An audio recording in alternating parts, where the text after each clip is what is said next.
Buenas, ¿cómo están? Bueno, en la semana pasada estuvimos hablando de sonido, estuvieron viendo un poco qué era una onda de sonido, lo vimos como una onda de presión, cómo era la velocidad del sonido, de qué dependía la velocidad de propagación de ondas sonoras en un medio, y también vimos la formación de ondas estacionarias. Bien, en esta clase vamos a hablar un poquito más de una de las funciones fundamentales de las ondas que habíamos hablado, que es la transmisión de energía. Entonces, queremos ver, por lo menos cuantificar un poco, cómo se transmite la energía en una onda sonora. Eso es particularmente importante, por un lado, para el oído humano, porque un poco el volumen al que uno escucha el sonido depende de la intensidad sonora que estamos recibiendo. Y además, para algunas explicaciones, como, bueno, capaz que mencionamos en el segundo video, de una aplicación de ultrasonido para concentrar energía en algún punto. Bien, tenemos que hablar un poco entonces de intensidad de las ondas sonoras, y entonces vamos a hablar un poco de intensidad, que por definición es la potencia que se transmite por unidad de área. O sea, si hay una onda propagándose en un medio, nosotros podemos mirar en una sección, por ejemplo, tenemos una onda, si quieren, transversal o longitudinal propagándose en esta dirección, podemos mirar una sección perpendicular y ver, para fijar ideas nomás, y ver cuánto es la potencia por unidad de área que se está transmitiendo. Recuerden que la potencia es la energía por unidad de tiempo. Así que hablar de intensidad de sonido es hablar de la energía que se transmite por unidad de área y por unidad de tiempo. Bueno, capaz que se acuerdan en una cuerda, siempre nos retraemos a la cuerda para ejemplificar, pero nosotros, si tenemos, por ejemplo, una onda viajera en una cuerda, no sé si se ven.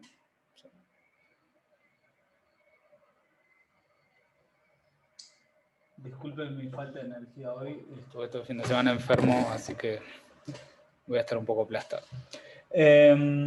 Bien, tenemos una onda viajera, por ejemplo, que se acuerdan que una onda plana la podemos describir como una IDT. Esto puede ser la representación espacial, la posición horizontal y la vertical, y una onda plana, la altura, y tenemos una I que dependía del tiempo y dependía de la posición, que la podemos describir como A seno de, por ejemplo, kx menos omega t. Podríamos sumarle un desfasaje en cualquier caso, contemplando las condiciones iniciales, pero más o menos es esta la forma general. No se ve mucho, a ver si. No. Bien. Supongamos que. A ver si cambio de marcador y se ve mejor. Supongamos que queremos. Entonces, ver la energía que se transmite en esa onda. Y una de las cosas que podemos mirar inicialmente es la energía cinética. Y si nosotros nos paramos en un punto cualquiera de la cuerda, la energía cinética la podemos obtener derivando esta expresión, ¿no? Entonces, la velocidad de movimiento de... este se ve mejor. La velocidad de movimiento, entonces, esto no es necesario. Ya sabemos la dirección y el sentido. La velocidad con función de t y con función de x. O sea, es la velocidad con la que está subiendo y bajando un punto cualquiera de la cuerda a medida que se propaga la onda. Y va a ser la derivada respecto del tiempo. Vieron que sale un menos omega acá, entonces nos queda menos omega por A coseno de kx menos omega t. ¿Sí? Acá hay un kx menos omega t igual que esto, pero no se nota mucho. Y entonces, en sí, la energía cinética de un pedacito de cuerda de masa m, cualquiera, y más o menos tomando un pedacito suficientemente chiquito como para que esta velocidad represente la velocidad del movimiento de todo el pedacito de la cuerda, va a ser la energía cinética, más o menos, va a ser medio de la masa por la velocidad al cuadrado, como conocen, así que es esta expresión elevada al cuadrado, así que va a ser un medio de la masa, omega cuadrado, a cuadrado, y coseno cuadrado, menos omega. ¿Sí? Entonces, esto es una expresión de la energía cinética para todo tiempo en un punto X del espacio. Segundo, que tengo un reflejo que lo voy a tratar de eliminar. Bueno, creo que mejoró un poco la cosa. Lo que sigo teniendo es esta parte, pero bueno. La cuestión es que la energía cinética, entonces, con función del tiempo y con función para un punto cualquiera del espacio, o sea, para un pedacito de cuerda, va a ser de esta forma. Y una de las cosas que podríamos ver para saber cuánta energía se está transmitiendo es promediar esta energía en un periodo. Y si uno hace eso, esto ya lo vimos anteriormente cuando hablamos de potencia en circuitos, que vamos a promediar en un periodo, o sea, vamos a hacer la integral como función de esta función de tiempo, todo esto va a salir, y nos va a quedar integrar en un periodo un coseno cuadrado, que van a ver que es un medio del periodo. Y todo esto para mostrarles que entonces la energía que se transmite, y por lo tanto la energía por unidad de tiempo que se transmite, va a depender de la amplitud al cuadrado, que es el A de este. Entonces, esto es un resultado que se los estoy mostrando por una cuerda, pero que en realidad es más general, y es que la potencia depende de la amplitud al cuadrado. ¿Ok?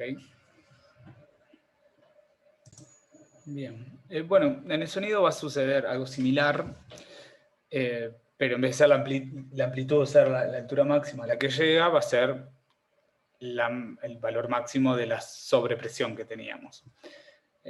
Bueno, entonces voy a pausar para borrar. Estoy de vuelta. Bueno, entonces,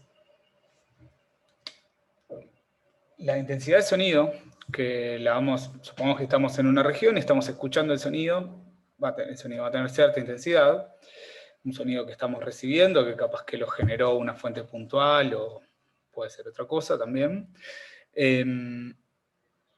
Bueno, vamos a recibir entonces una intensidad que sería una potencia por unidad de tiempo. Acuérdense que la potencia es una potencia. La potencia es el trabajo por unidad de tiempo. Yo les dije mal. Y la intensidad es la potencia por unidad de área. ¿Ok?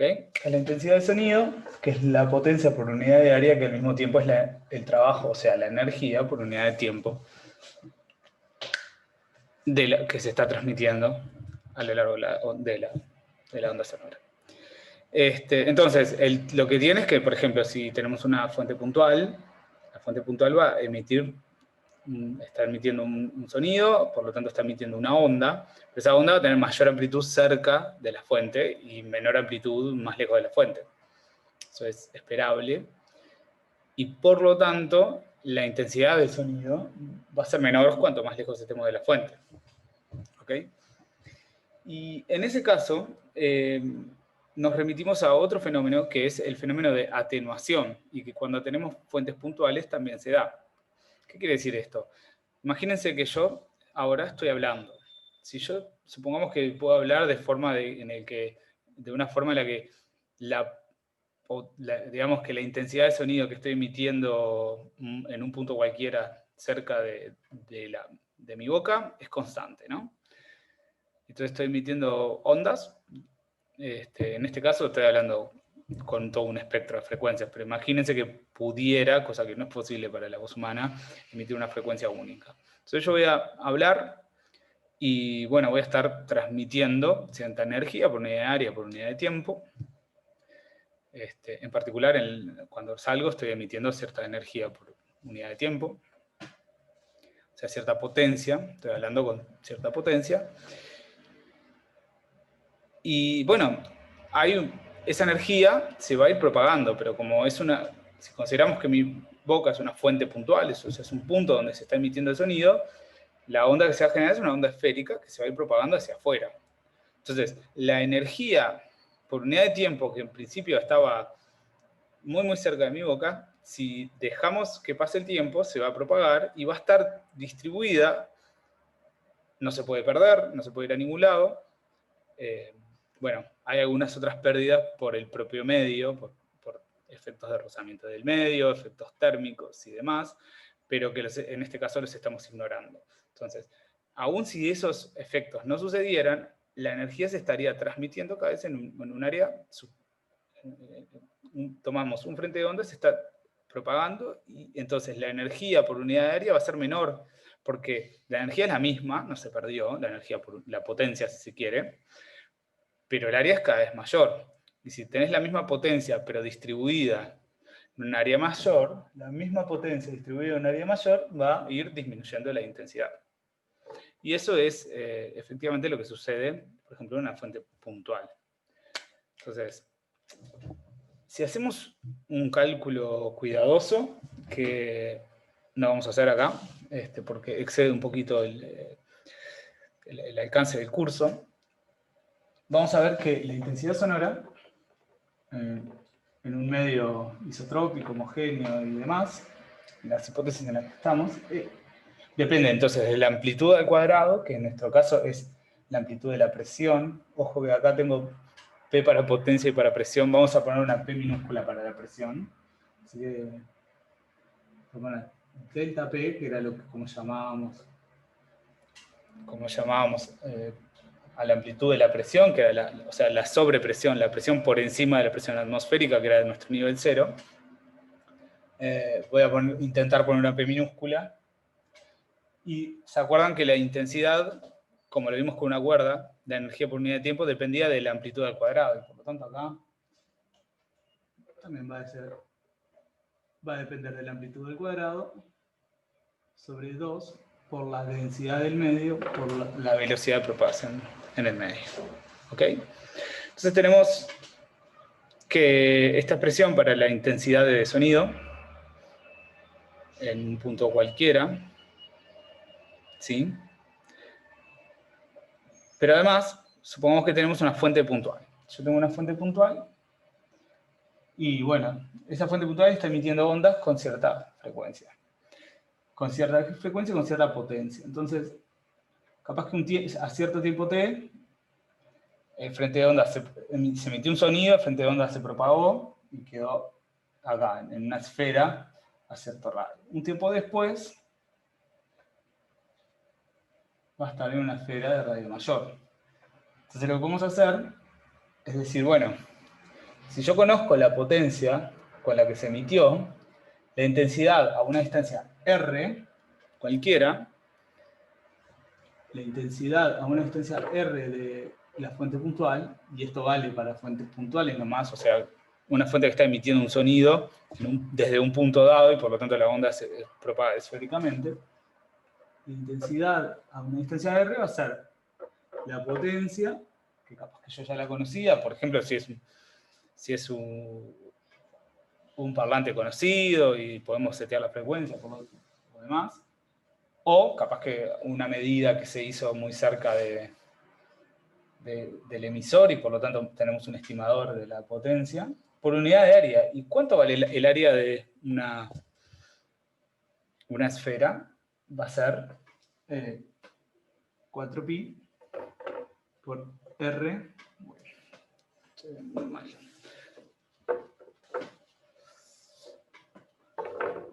4pi por r al cuadrado, porque es el área de una esfera. Entonces, acá podemos ver que si un sonido se emite con cierta potencia P, a medida que nos alejamos, la intensidad decae como el cuadrado de la distancia a la fuente, o sea, al punto donde se emitió el sonido. ¿Sí?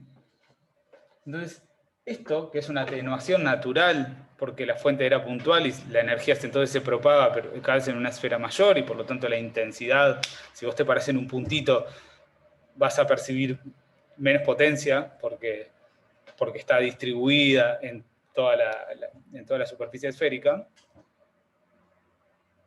Entonces va a ser más baja.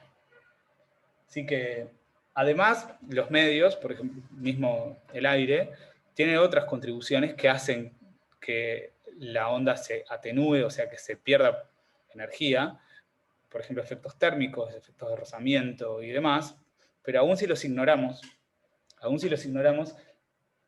la onda va a tener atenuación, o sea que la intensidad del sonido va a decaer a medida que nos alejamos de la fuente que produjo el sonido. ¿Ok?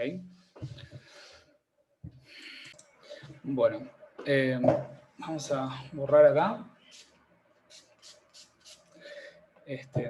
Bien, el oído humano tiene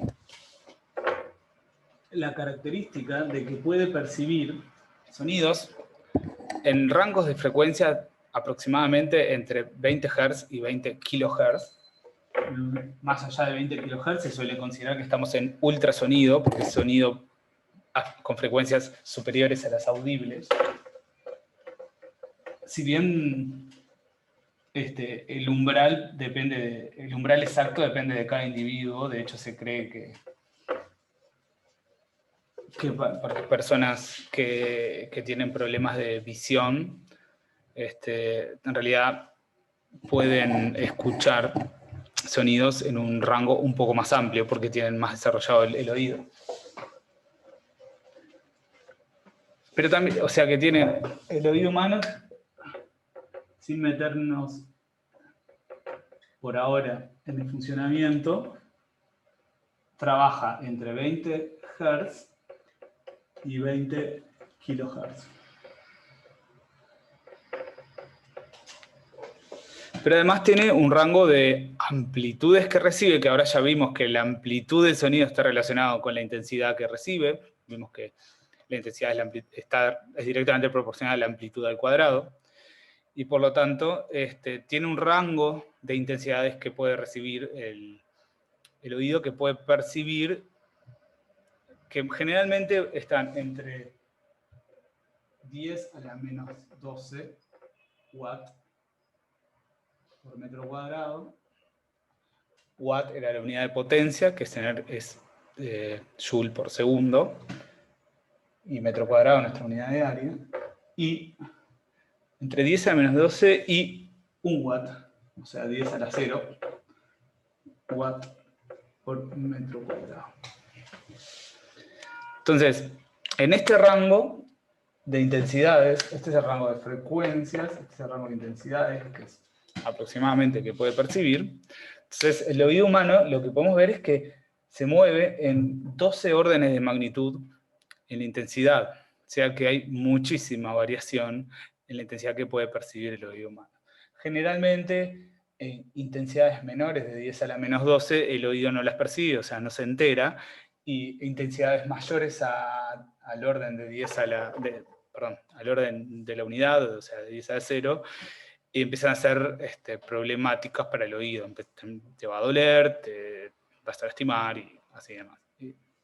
Habría que preguntarle a médicos cuáles son los primeros efectos. Bien, pero este rango tan grande entre la menor intensidad que puede percibir y la mayor motiva que hagamos una escala que pueda abarcar más fácilmente todas estas intensidades para no tener que, si no, imagínense que cada vez que hacemos una gráfica de intensidades vamos a tener que cubrir un rango demasiado amplio y no vamos a perdernos de muchos de los detalles, por ejemplo, y aparte a la hora de expresar valores tampoco es amigable. Entonces para eso construimos la escala de decibelios. Entonces es una conversión de la escala de intensidades, como la tenemos así, básicamente a definir el número de decibelios, dB, o que se suele llamar, ¿cómo lo ponen? ¿No? Bueno, el nivel en decibelios le llaman beta, vamos a seguir la nomenclatura del libro, que es básicamente 10 por el logaritmo en base 10 de la intensidad sobre una intensidad de referencia. ¿Ok? Ahora, o sea que, dada una intensidad en el sistema internacional, que tiene unidades de watt por metro cuadrado, La convertimos a niveles de decibelios, que como vemos no tiene unidades, porque en realidad tenemos un cociente de intensidades que no tiene unidades, es el logaritmo de eso, multiplicado en base 10 y multiplicado por 10. Por tanto, es una escala adimensionalizada, mejor dicho. Y la intensidad de referencia, justamente, es 10 a la menos 12. Esto sí en unidades, watt por metro cuadrado. O sea que I0 representa la mínima intensidad que el oído humano puede percibir. Así que por lo tanto, fíjense que si la intensidad de sonido I vale I0 en la escala de decibelios, esto nos va a quedar logaritmo de 1, porque vale I0 en este caso, y por lo tanto en la escala de decibelios nuestro nivel de sonido va a ser 0. ¿Sí? El logaritmo de 1 vale 0. ¿Ah? Y a partir de ahí empezamos a partir de lo mínimo que podemos percibir, de ahí para arriba empezamos a escalar. ¿Sí? Fíjense que, por ejemplo, si la intensidad I es 10 veces la intensidad mínima que podemos recibir, vamos a tener acá, este cociente nos va a dar 10, y el logaritmo en base 10 de 10 va a ser 1, y acá nos aparece un 10. Y así sucesivamente. Bueno, otro ejemplo, si entonces la intensidad de sonido es 100 veces la intensidad mínima audible, entonces en este caso nos queda el logaritmo en base 10 de 100, que es 2, y por lo tanto nos quedan 20 decibelios. Y así sucesivamente. Bueno, otro aspecto que hay que notar es que la intensidad de sonido, la mínima que puede detectar el oído, en realidad depende de la frecuencia, porque el oído no funciona igual a todas las frecuencias. Y de hecho la I0 está medida a aproximadamente 1000 Hz, o sea, 1 kHz. Pero si uno se mueve, en realidad el umbral puede cambiar un poco. En particular, si uno se va a frecuencias más bajas o más altas, casi que en cualquiera de los casos, el nivel de sonido mínimo detectable empieza a crecer.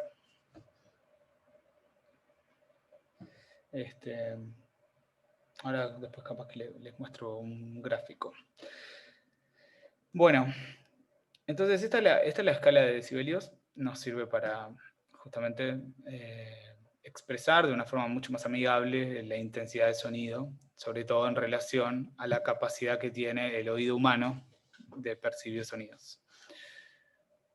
Y para abarcar de una forma amigable todo el rango de intensidades que puede percibir el oído humano. Bueno, me acabo de dar cuenta que me comí un tilde acá. Bien, en el próximo video vamos a hablar un poco de ultrasonido y algunas aplicaciones, brevemente por lo menos.